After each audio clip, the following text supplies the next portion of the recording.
Hello, friends. Welcome to Take Two for this Wednesday, the 27th of September, 2023. I'm Jeannie, and I am so glad that you have decided to come along for the ride on this hump day.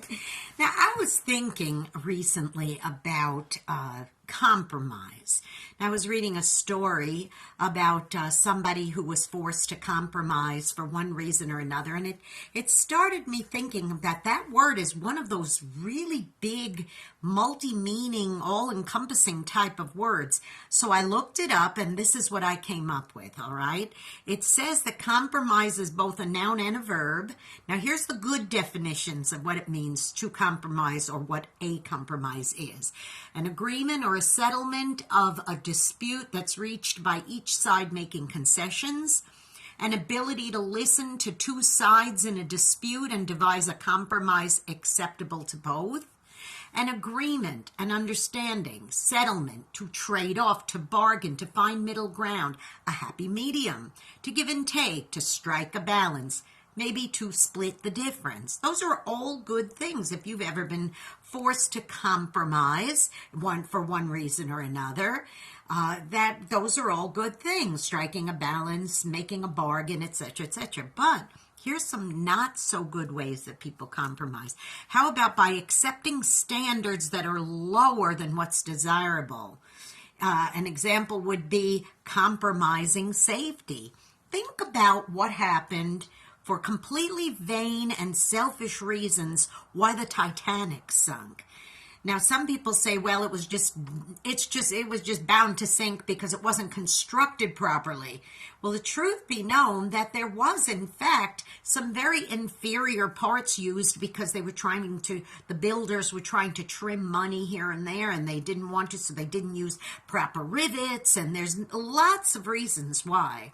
Also, the fact that the captain wanted to push ahead and get to New York something like 12 hours before they were supposed to, so he compromised the safety of his crew and passengers by pushing ahead when it wasn't the safest thing to do. So his compromise of those people's safety, including his own, were all for selfish reasons. So there's good compromise and there's bad compromise. How many times have you thought about, for example, say you enter into a marriage or a relationship with somebody where you're going to live under the same roof with them, maybe a new roommate or whatever it might be.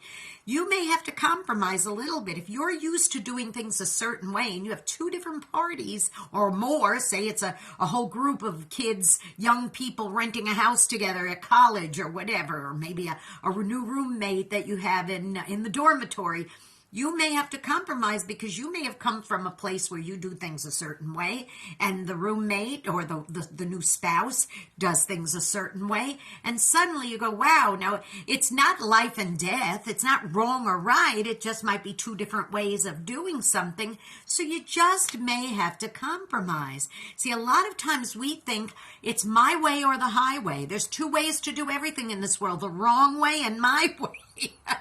So remember, there are going to be times where you need to compromise and just take into account the other people that you're affecting by it, whether it's good or bad, and then also think about, don't compromise your own goodness in your life. For example, don't compromise your morals because it makes you feel good to go do something wrong. If your moral fiber says when you get your paycheck, you bring it home and you use it to take care of your family, but you say, I'm just going to compromise that because I feel like going to Las Vegas and spending my paycheck at the card table. No, that's not right. Those are the wrong types of compromise because you're compromising the well-being of others. Okay? So get it balanced, boys and girls. Strike that balance with compromise in your life. And let me just say this. Go out and be a blessing to somebody today because you may end up being the only one who is.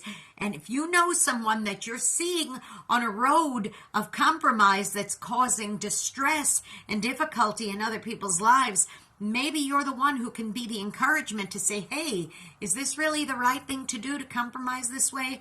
Look at the way that you're putting your family in a place of being compromised with their safety or their well-being. Make sure you could be an encouragement that way, okay? Now listen, don't forget, please subscribe to this YouTube channel if you haven't done so already. Jeanne Sigler, Jeannesigler. Hit the subscribe button, that notification bell, and I will notify you every time I am posting another Take Two. I never compromise on that one. And listen, of course, listen to my program, Through the Eyes of a New York Woman. You can hear me every Saturday at 9 Eastern, 8 Central, AM and PM on UltimateOldiesRadio.com. And then you can hear an encore presentation on Oldies 700.com on Sundays at 4 Central, 5 Eastern, AM and PM. Oldies700.com. All right, you be blessed. Take care. No bad compromising today, okay? But don't forget to be an encouragement to somebody, and maybe you may have to do a little compromising in a good way with them today. I love you. I'll see you next week. Bye-bye.